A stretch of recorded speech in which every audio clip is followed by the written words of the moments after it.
유 실장하고 얘기했습니다만 조국 전 장관이 조금 전 1심 선고에서 징역 2년형을 선고받았습니다.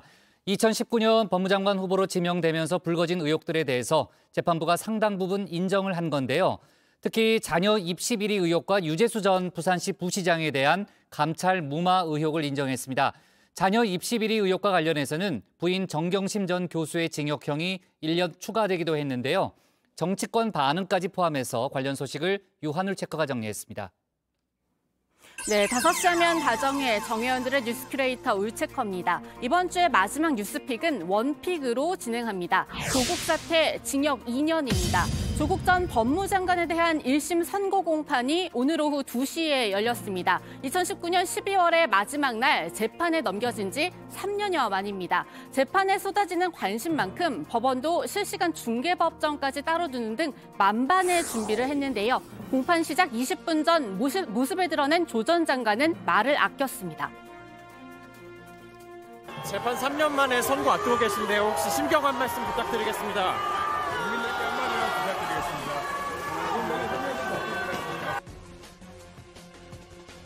네, 재판부는 1시간 가까이 판결문을 읽어 내려갔습니다. 그렇게 나온 1심 결과는 징역 2년에 600만 원 추징이었습니다. 앞서 검찰은 징역 5년에 벌금 1,200만 원, 추징금 600만 원을 구형했었죠. 당시 재판을 통해 진실이 뭔지, 상식에 부합하는 판단이 뭔지 밝혀질 걸 믿는다고 했는데요. 서울중앙지법 형사합의 21-1부는 유죄로 인정한 부분들에 대해 죄질이 불량하고 책임이 무겁다. 다만 별다른 처벌 전력이 없고 입시비리 같은 경우에는 배우자의 범행에 가담한 것으로 보이는 점을 정상 참작한다면서 선고 이유를 밝혔습니다. 조 전 장관은 법정 구속도 피했습니다. 횟수로 5년째 만에 1심 재판 선고를 받았습니다.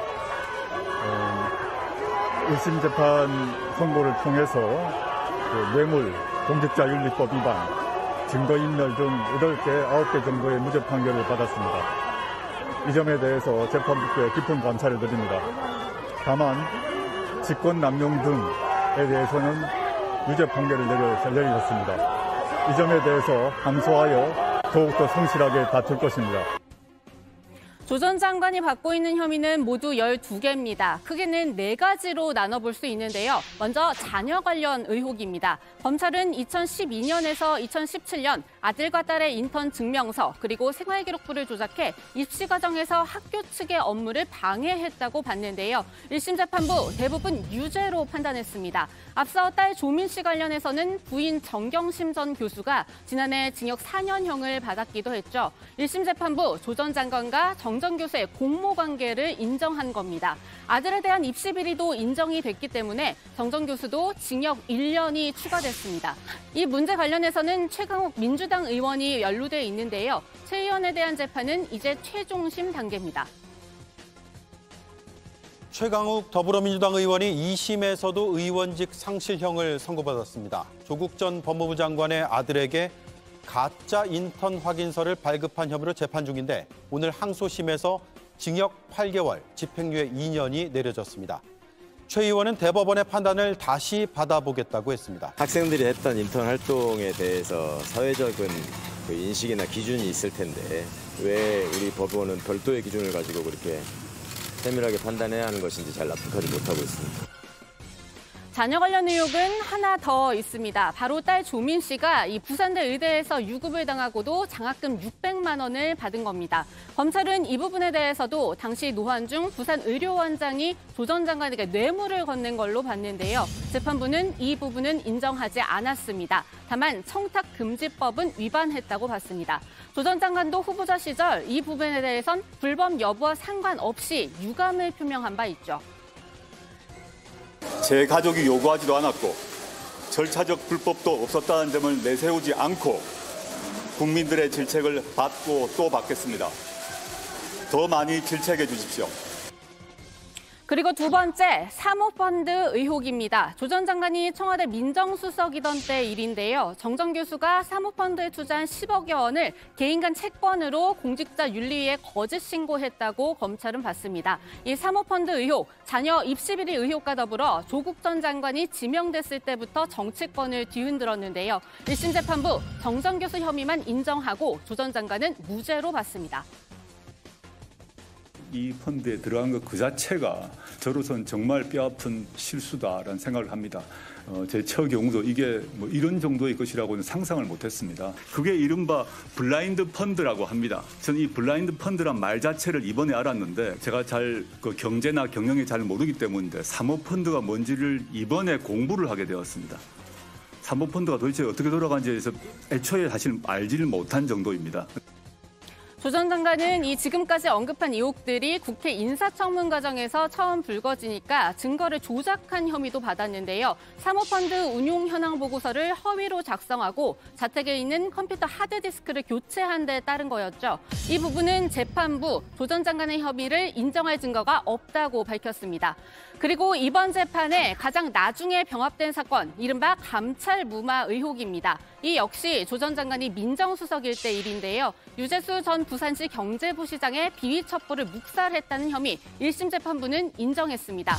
같은 혐의로 기소된 백원우 전 청와대 민정비서관도 징역 10개월을 선고받았습니다. 유 부시장은 2017년 금융위원회 금융정책국장 자리에 있으면서 업체 관계자들로부터 편의를 제공받고 금품을 받은 혐의를 받고 있습니다. 김태우 전 청와대 특감반원은 유 부시장의 이 같은 비위 첩보를 민정수석실 윗선에서 무마했다며 지난 2월 조국 전 장관 등을 검찰에 고발한 바 있습니다.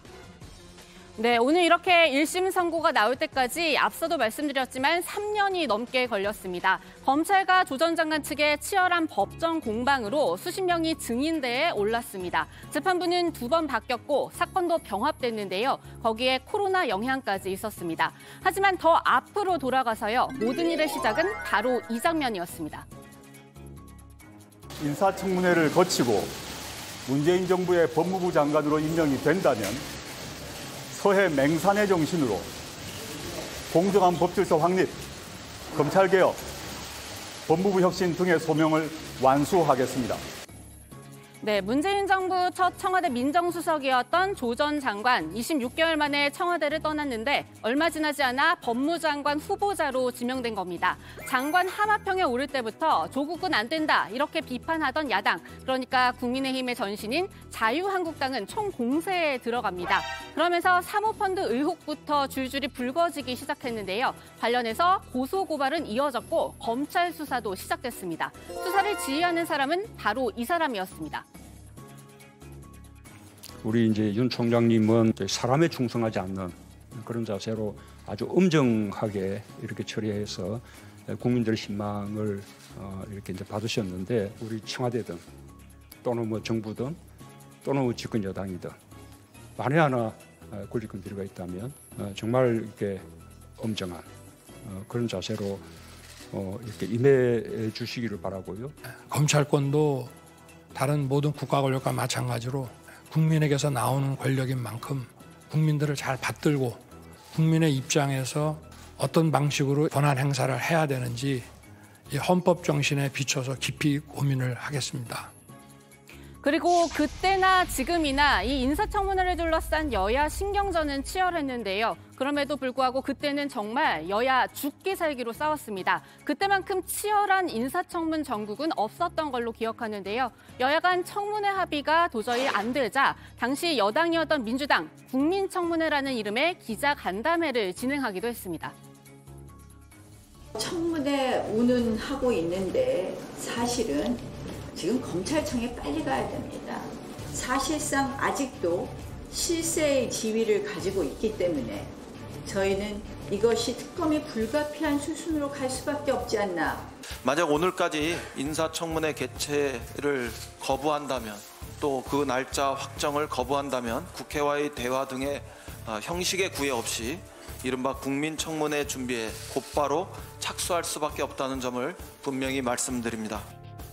그 뒤에 결국 인사청문회 열리기는 열렸습니다. 하지만 인사청문 경과보고서는 예상대로 채택되지 못했는데요. 문재인 당시 대통령은 곧바로 조국 장관을 임명했습니다. 초유의 검찰 수사를 받는 현직 장관이 됐고 여야 정쟁의 레퍼토리는 조 전 장관이 됐죠. 그렇게 갈린 곳은 정치권뿐만이 아니었는데요. 국민들도 반으로 갈렸습니다. 주말마다 광화문 서초동 집회는 이어졌고요. 결국 조국 장관 취임 35일 만에 사의를 표명했습니다. 검찰개혁 불쏘시개 역할은 여기까지다 이렇게 밝혔는데요. 그 뒤로 조 전 장관 가족에 대한 수사 그리고 조 전 장관 본인에 대한 수사도 진행됐고 결국 오늘까지 오게 된 겁니다. 그새 정권도 바뀌었죠. 하지만 꾸준히 그리고 지금까지도 거론되는 이른바 조국 사태입니다. 이 외치는 이름이 좀 달라졌을 뿐 국민들은 여전히 반으로 갈려 있습니다. 김건희 구속, 한동훈 구속. 전 세계 젊은이들을 죽음으로 몰아넣은 무책임 무능 민생 파탄 윤석열 퇴진.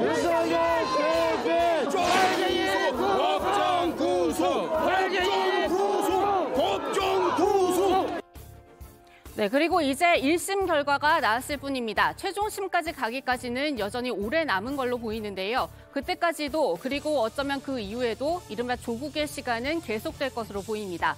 당장 오늘 이 모습을 지켜본 정치권이 어떤 생각을 하고 있을지 궁금한데요. 여야에서 각각 어떤 반응을 내놨는지는 들어가서 마저 전해드리도록 하겠습니다.